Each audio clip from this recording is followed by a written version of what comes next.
आज का विषय जान करके थोड़ा सा अटपटा लग रहा होगा कि ये 84 और 88 आखिर है क्या, इसका क्या तात्पर्य है। देखो, सामान्य रूप से अगर कहा जाए ये 84 और 88 का जो गणित है, नथिंग, कुछ नहीं समझ में आता है। लेकिन अगर अध्यात्म में जाएंगे तो ये रहस्य की बातें हैं। ये ऐसे रहस्य जो सामान्य रूप से प्राप्त नहीं होते हैं। आज का विषय ज्ञानवर्धक भी हो सकता है, लेकिन तत्वदर्शी संतों का विषय है ये, इसलिए इसे गहराई से समझने की जरूरत है। सामान्य बुद्धि से ये समझ में नहीं आने वाला है। आज का विषय ये भी कह सकते हैं कि थोड़ा सा कठिन है। आज का विषय सामान्य सत्संगों से बिल्कुल भिन्न है। आज का विषय एक इंजीनियरिंग से संबंधित है। परमात्मा की जो सारी सत्ता है ना, ये एक कारीगरी है, एक इंजीनियरिंग है, एक साइंस है, ये उससे चलती है। जो स्वयं से निर्मित है, स्वयं में ही ऊर्जावान है, किसी की इसे आवश्यकता नहीं पड़ती है, ये ऑटो स्टार्ट है। तो पूरी कायनात में इंजीनियरिंग भरी हुई है। आप जानते हैं किसी इंजीनियरिंग का जादुई नुस्खा क्या है? उसका गणित है, मैथ है, अंक गणित होता है। इसी से ही इंजीनियरिंग का निर्माण होता है, इसी से इंजीनियरिंग चलती है। सारी इंजीनियरिंग का स्ट्रक्चर अंक गणित ही है और कुछ नहीं है। आपने देखा होगा जितने भी सिस्टम हैं, जितने भी सॉफ्टवेयर हैं, इन सब में कोडिंग होती है। आज का युवा है वो इस बात को समझता होगा, सब में कोडिंग होती है। बिना कोडिंग के कोई प्रोग्रामिंग नहीं बन पाती है। तो हम जो प्रोग्रामिंग बनाते हैं वो कोडिंग ही तो करते हैं, फिर वो अपने आप ऑपरेट होता रहता, हमें कुछ नहीं करना होता है। ऐसे ही इस कायनात की कोडिंग है। उस कोडिंग से ही कायनात का पूरा सिस्टम अपने आप चलता है। ये कोडिंग को जब कोई शातिर बदल देता है तो कायनात के पूरे सिस्टम को प्रभावित कर देता है।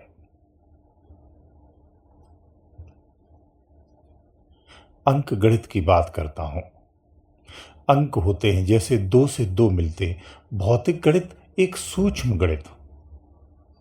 आज सूक्ष्म और भौतिक दोनों गणितों का थोड़ा थोड़ा सा भेद बताऊंगा, दोनों में क्या अंतर है, किस तरह से कार्य करते हैं, तो समझ में आएगा। आज का वीडियो युवा पीढ़ी के लिए बहुत प्रेरणादायक भी हो सकता है। देखिए, जैसे 2 और 2 मिलकर के 4 होता है, ये आप सभी जानते हैं। सूक्ष्म में 2 और 2 मिलकर के 4 नहीं होता है। सूक्ष्म का जो गणित है, यानी अंदर में जो गणित है, जो पन्नों से रहित गणित है, वो भी अंक गणित ही है। वहां 2 और 2 जब प्लस किए जाते हैं तो 2 ही रहते हैं। भौतिक गणित में 2 और 2 मिलाने से 4 हो जाते हैं। वहां 2 और 1 मिलाने से भी 3 का निर्माण नहीं होता है। दोनों की कोडिंग में फर्क है। वहां जो कोडिंग होती है, वहां 2 और 2 मिलाने से 2 ही का निर्माण रहता है, 3 का भी निर्माण नहीं होता है, ना ही 4 का अंक बनता है। जब 2 और 2 के मध्य में एक रेख खिंचती है तो फिर 5 का निर्माण होता है। जब 5 का निर्माण होता है, ये कोडिंग है, कोडिंग भाषा की बात कर रहा हूं। जब 5 का निर्माण होता है तो पंचरूपी सृष्टि का संचार होने लगता है। इसी में 2 को जब घटाते हैं, 2 अपने स्थान को छोड़ता है तो 3 का निर्माण हो जाता है।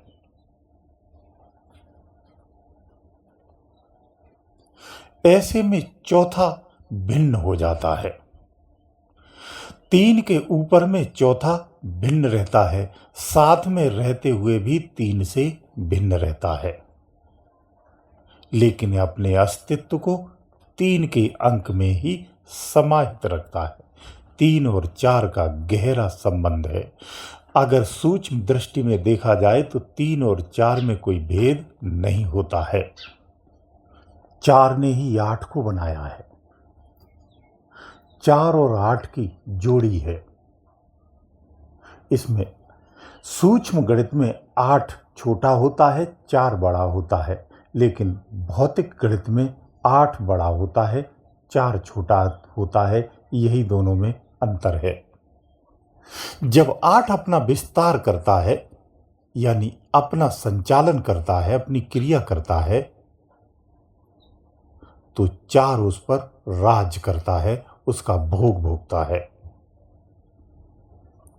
भौतिक गणित में ज्योतिष के अनुसार 84 का मूलांक 1 होता है, लेकिन सूक्ष्म गणित में 84 का मूलांक 0 होता है। यही दोनों की भिन्नता है। इसीलिए जड़त्व सदा सत्य से भिन्न रह जाता है। इसकी परिभाषा इसी तरह से है। जब वो 84 चलता है तो 88 गिनता है, और जब वो 88 चलने का प्रयास करता है तो 84 पर रुक जाता है। 84 का फेरा 3 बार होता है। 3 बार का जब फेरा पूर्ण हो जाता है तो ये 84 अपने मूलांक में चला जाता है, यानी शून्यवत हो जाता है। सृष्टि का क्रम भी इसी तरह से चलता है। इसीलिए सृष्टि में इस रहस्य को कोई नहीं जानता है। ये सभी कहते हैं कि 84 लाख योनियां हैं, लेकिन 84 लाख योनियां ही क्यों हैं, इस सत्य का ये जवाब कोई नहीं दे सकता है। जो तत्वदर्शी संत होते हैं उन्हें ये कोडिंग भली भांत आती है, उन्हें ये कोडिंग अच्छे से समझ में आती है। इसके अतिरिक्त ये कोडिंग किसी के पास नहीं होती है, समझाने पर भी किसी के समझ में नहीं आती है। ये बहुत ही उच्च स्थिति में प्राप्त संपदा है या ज्ञान है। बस इतना समझ लीजिए कि जिस तरह से इंजीनियरिंग मैथ पर आधारित होती है, मैथ से चलती है, जो मैथ में पारंगत हो जाता है वो पक्का इंजीनियरिंग बनता है।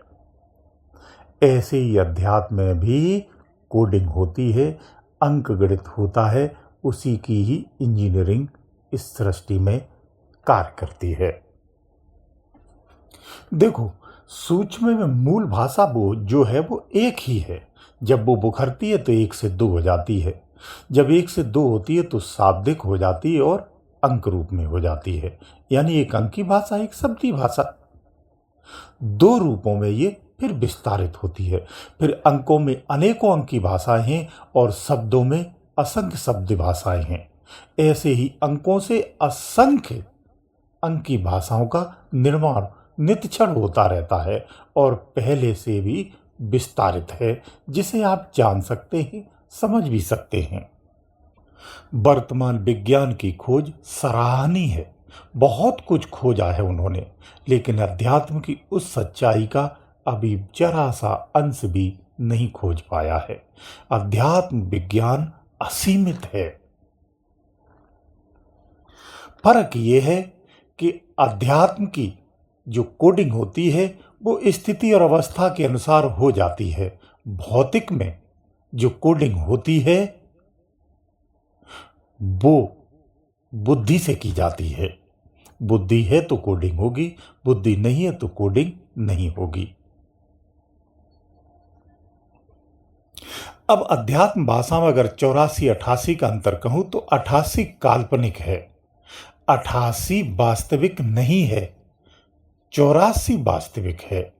लेकिन 84 भी काल्पनिक है, वास्तविक ये भी नहीं है, क्योंकि केवल और केवल कोडिंग का एक खेल है। ये वास्तविक नहीं है, पुनः कहता हूं। अगर कायनात में कोडिंग को बदल दिया जाए तो ये 84 का 88 भी हो सकता है, 99 भी हो सकता है और 84 का 80 भी हो सकता है, लेकिन वो कोडिंग बदली नहीं जा सकती है। उसे बदलने वाला भी कोई नहीं है। तो आज आपको कुछ थोड़ा बहुत जरूर समझ में आया होगा कि अध्यात्म में किस तरह से कोडिंग होती है। एक सूक्ष्म गणित भी होता है जो पन्नों से रहित है। अंदर में तत्ववेत्ताओं को इसकी पूर्ण जानकारी होती है। अंदर में ही ध्यान करने से, साधना करने से जो साधक की पूर्णता को प्राप्त करता है उसे ये सारी कोडिंग प्राप्त हो जाती है। गुरुदेव दयालु।